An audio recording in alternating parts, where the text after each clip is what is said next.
10ஆம் நம்பர் ஜனபதினு சரணடைந்தது கனிமொழி. குழு போடாத ஏங்க இருக்காங்க இப்போ திமுக தரப்புல இருந்து? அவங்க குழு போடணும்னு எவ்வளவு தூரம் சொல்லிட்டாங்க. பேச்சுவார்த்தைக்கு ஆரம்பிங்க. டெல்லியில போய் பேசுறதுக்கு என்ன காரணமா இருக்கு சார்? மு.க. ஸ்டாலினுடைய இயலாமை, மு.க. ஸ்டாலினுடைய தோல்வி, அரசியல் எதிர்நோக்கு பார்வை குறைந்து விட்டதோ என்று சந்தேகப்படக்கூடிய அளவிற்கு அவருடைய நடத்தைகள் இருக்கின்றன. அமித்ஷா எடப்பாடி பழனிசாமி வீட்டில் விருந்து சாப்பிட்டார். அந்த யோகம், அந்த அதிர்ஷ்டம், அந்த லக்கினஸ் மு.க. ஸ்டாலினுக்கு இல்லாமல் போனது. எந்த ஒரு காங்கிரஸ்காரனை பார்த்தானா பாருங்க மு.க. ஸ்டாலின். ராகுல் காந்தியிடம் இருந்து, மல்லிகார்ஜுன் கர்கேயிடம் இருந்து ஒரு உறுதிமொழி கேட்கிறார். திமுக ஆட்சிக்கு வந்தால் எங்களுக்கு மந்திரி சபை தேவையில்லை என்று எய்த்தர் சொல்றார். மாட்டேங்கிறாங்க அவங்க. அதனால்தான் டெட்லாக். நாளை நமது நேயர்களுக்கு வணக்கம். தமிழ்நாட்டின் அரசியல் குறித்து பேசுவதற்காக நம்முடன் மூத்த செய்தியாளர் திரு ராஜகோபாலன் அவர்கள் இருக்கிறார். அவரிடம் நம்ம தற்போது தமிழ்நாட்டில் நடக்கக்கூடிய திமுக காங்கிரஸ் இடையே நடக்கும் கூட்டணி மோதல் குறித்து பேசுவதற்காக வந்திருக்கிறார். சார், திமுக காங்கிரஸ் கூட்டணி சென்னையில் உள்ள கோபாலபுரத்திலையும் அறிவாலயத்திலையும் நடக்கும் சார். இப்போ திருமதி சோனியா காந்தி அவங்க வீட்டுல டெல்லியில நடக்கிற அளவுக்கு என்ன சார் காரணம்? மு.க. ஸ்டாலினுடைய இயலாமை, மு.க. ஸ்டாலினுடைய தோல்வி, மு.க. ஸ்டாலினுக்கு இருக்கக்கூடிய ஒரு அரசியல் எதிர்நோக்கு பார்வை குறைந்து விட்டதோ என்று சந்தேகப்படக்கூடிய அளவிற்கு அவருடைய நடத்தைகள் இருக்கின்றன. காரணம், ராகுல் காந்தியை பிரதமராக முன்மொழிந்தார் 2019 மு.க. ஸ்டாலின்.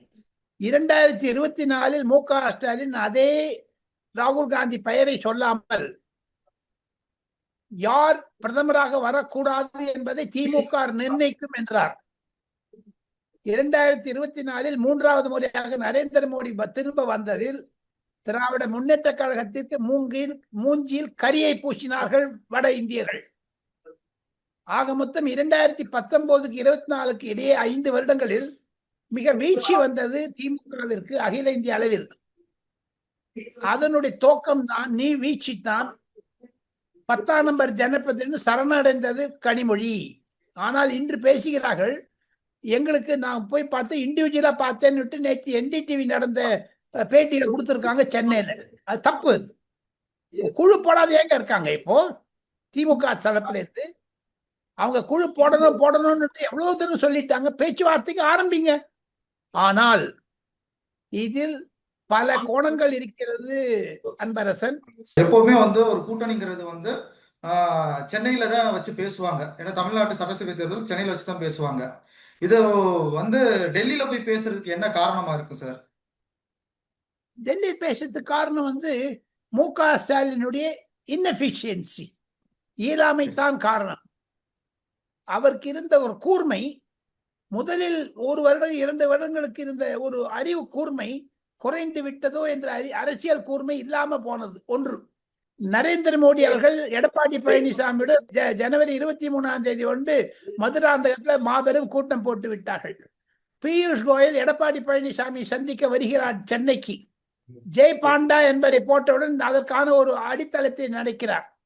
8 மாதங்களுக்கு முன்னதாகவே ஏப்ரல் 2025 அமித்ஷா எடப்பாடி பழனிசாமி வீட்டில் விருந்து சாப்பிட்டார். அந்த யோகம், அந்த அதிர்ஷ்டம், அந்த லக்கினஸ் மு.க. ஸ்டாலினுக்கு இல்லாமல் போனது. எந்த ஒரு காங்கிரஸ்காரனை பார்த்தானா பாருங்க மு.க. ஸ்டாலின். இப்போ என்னுடைய பாயிண்ட், ஏன் ராகுல் காந்தியோ அல்லது சோனியா காந்தியோ அல்லது பிரியங்கா காந்தியோ மு.க. ஸ்டாலின் பேசவில்லை? பிரைம் மினிஸ்டர் எடப்பாடி கிட்ட பேசினாலும் இல்லையா? பக்கத்துல உட்காந்து கேட்டாங்களா இல்லையா? ஏதோ நரடல் இருந்தது அதிமுக பாஜக நடுவுல. அதையும் சமாளித்து டிடிவி கர்ணவனை உள்ள கொண்டுட்டாங்களே. டிடிவியே இங்க முக்கராங்களை கடந்துட்டு இன்னும் செல்வ பெருந்தகை இந்த கூட்டணியில உறுதியா இருக்கும் அப்படின்னு சொல்றாரு சார். ஆனா மேலிருந்து எதுவுமே இதை பத்தி சொல்லலையே சார். இவர் யாருங்க சொல்றதுக்கு? இவர் திமுக பாக்கெட்ல தானே இருக்காருங்க. செல்வ பகிர்ந்து யாருங்க? 5 கட்சியில் இருந்தவர் காங்கிரஸ்காரரா சார் அவரு? நாம் தமிழர் கட்சியிலிருந்து வந்தவர் தானே, பாட்டாளி மக்கள் கட்சியிலிருந்து வந்தவர் தானே சார் அவரு? அவருக்கு பேக்ரவுண்ட் என்ன சார்? கான்ட்ராக்ட் வாங்குறதோட சரி. எப்படி அமித்ஷாவும் பிரதமர் நரேந்திர மோடியும் பியூஷ் கோயலும் எடப்பாடி பழனிசாமி பார்த்தார்களோ அதே மாதிரி ராகுல் காந்தி பார்த்திருக்க வேண்டும் மு.க. ஸ்டாலினை. ஒரு சாதாரண கிரீஷ் சோழங்கரை போட்டீங்கன்னா மு.க. ஸ்டாலின் நிலைமை இங்க இருக்குது, கிரீஷ் சோழங்கர் இங்க இருக்காரு, அவங்களுக்கு ஈக்குவல் ஆயிடும். பிரைம் மினிஸ்டர் வந்து எடப்பாடி பழனிசாமி பக்கத்துல தொட்டி கொடுத்து கொடுக்குறாரு, ஒண்ணு தொண்டை கட்டிடுச்சான்னு கேட்கிறாரு. அப்படி அன்பு இருக்குது. இங்க பாருங்க எரிச்சல் ரெண்டு பேருக்கும். காரணம் என்ன என்று கேட்டால் மு.க. ஸ்டாலின் எதிர்பார்ப்பது ஒருவேளை அண்டை மாநிலத்தில் முதலமைச்சராக இருக்கிற சித்தராமையாவோ சிவகுமாரோ அல்லது ராஜஸ்தானுடைய முன்னாள் முதலமைச்சராக இருந்த அசோக் கெலட் போன்றவர்களோ யாராவது சீனியர் காங்கிரஸ்காரர் என்னோட பேசணும் நினைக்கிறாரு. தவிர மு.க. ஸ்டாலின் இறுதி கட்டமாக எழுதி கொடுத்து என்னிடம் திமுகவிற்கு ஒரு கடிதம் எழுதுங்கள் காங்கிரஸ் ரீதியில் இருந்து, ஆட்சியில் பங்கு கேட்க மாட்டோம் அப்படின்னு எழுதி கொடுங்க கேட்கிறாரு. காங்கிரஸ் கட்சி வந்து ஆட்சியில பங்கு வேணும்னு கேக்குறாங்க சார். மு.க. ஸ்டாலின் எழுதி கொடுங்க தரமாட்டோம் என்று சொல்லிட்டார் ஓப்பனா. ஏன் சார் கேக்குறாங்க?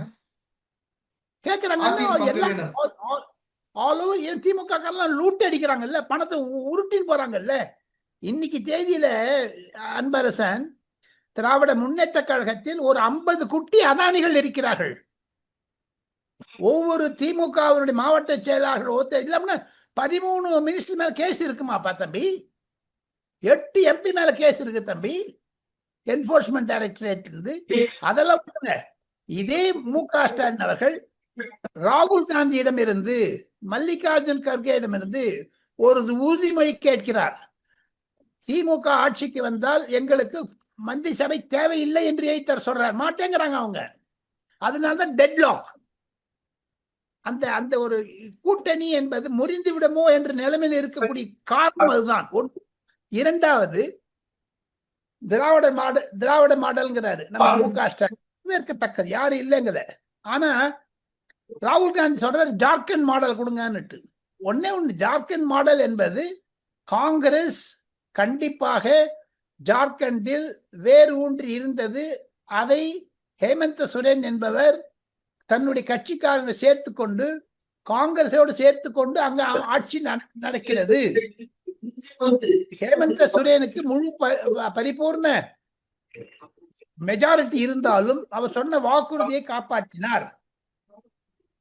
ஒண்ணு பாருங்க, எல்லா ஊர்லயும் கூட்டு மந்திரி சபை இருக்குது, கூட்டாட்சி இருக்குது. தமிழ்நாட்டில் வேண்டும் என்பதைத்தான் ராகுல் காந்தி வலியுறுத்தி வருகிறார். அவருடைய கான்டென்ஷன்ல அவர் ஹீஸ் ரைட். மு.க. ஸ்டாலின் சொல்றது கரெக்ட். இரண்டு பேரும் ஒத்துமை வர முடியல. காரணம் என்ன என்று கேட்டால் காங்கிரஸ்காரர்கள் நினைக்கிறார்கள் தங்களுக்கும் பண அறுவடை செய்ய வேண்டும், தமிழக கஜானாவை காலி செய்கிறார்களே திமுக சேர்ந்து காலி பண்ணணும் ஒரு பேராசைதான் காங்கிரஸ்காரர்கள், ஒன்றே கிடையாது. ஆனால் இதுவரைக்கும் ஏன் ராகுல் காந்தி மு.க. ஸ்டாலினும் நேரடியாக பேசவில்லை? ஏன் திமுக திராவிட மாடல் என்று சொல்லக்கூடியவர்களுக்கு ஜார்க்கண்ட் மாடலை பார்த்து திமுக காரன் சொல்றாங்க. பார்லிமெண்ட் எங்கிட்ட ஒரு டிஎம்கே எம்பி சொன்னாரு பீகார் மாடல போங்க சார். என்னன்னு கேட்டீங்கன்னா பீகார்ல 51 இடம் கண்டெஸ்ட் பண்ணாங்க காங்கிரஸ்காரங்க. இப்ப நீங்க ஜார்க்கண்ட் மாடல் ராகுல் காந்தி சொல்றாரு, திராவிட மாடல்ங்கிறாரு. ஆனா திமுக காரங்க சொல்றாங்க பீகார் மாடல் பாரு. ஏன் கேட்டீங்கன்னா லாலு பிரசாத் யாதவ் மகன் தேஜஸ்வி யாதவுடன் 40 சீட்டு கண்டெஸ்ட் பண்ணாங்க, 6 பேர் ஜெயிச்சாங்க போன வருஷம் நடந்த எலெக்ஷன்ல. அந்த 6 பேரும் கூண்டோடு கைலாசம் நிதிஷ்குமார் கட்சியில் சேர்ந்துட்டாங்க. அது என்னன்னு கேட்கிறாங்க ராகுல் காந்தி திமுக எம்பிக்கள். ஆக மொத்தம் திமுகவிற்கும் காங்கிரசுக்கும் நிழல் போர் நடக்கிறது, ஷேடோ வார் நடக்கிறது. அதனால யார் வென் பண்ணுவா யார் தோப்பாங்கன்னு தெரியாது. காங்கிரஸ் வட இந்தியாவில் ஒரு மாநிலத்தில் கூட எதிர்கட்சி தலைவர் இல்லாத 16 மாநிலங்கள் இருக்கின்றன வட இந்தியாவில். காங்கிரஸ் டெல்லியில 0, வெஸ்ட் பெங்கால்ல 0, திரிபுரால 0, அப்படி எல்லாம் ஒரு எல்லா இடத்துலையும் சைபர். இப்ப சமீபத்தில் நடந்து முடிந்த மகாராஷ்டிரா தேர்தலில் 0 நகராட்சி தேர்தல். இவர் என்ன சொல்றது ஓட்டுச்சோரின்னு ஆரம்பிச்சாரு. அதுக்கு நம்ம ஸ்டாலின் போய் பீகார்ல போய் உட்காந்துட்டாரு ஓட்டுச்சோரி பண்றேன்டான்னுட்டு. அங்க எந்தெந்த இடத்துல 3 இடத்துக்கு ஸ்டாலின் பண்ண 3 இடத்துல நக்கின் போயிடுச்சு, ஒண்ணு இல்லாத ஆயிடுச்சு. சோ இதை வைத்து பார்த்து கொண்டால் காங்கிரசிற்கும் திமுகவிற்கும் இடையே இருக்கக்கூடிய உரசல் என்பது பிப்ரவரி 7 தேதிக்குள் முடிவானால் உண்டு, இல்லை என்றால் அவர்கள் பிளவு வருவது நிச்சயம் அன்பரசன்.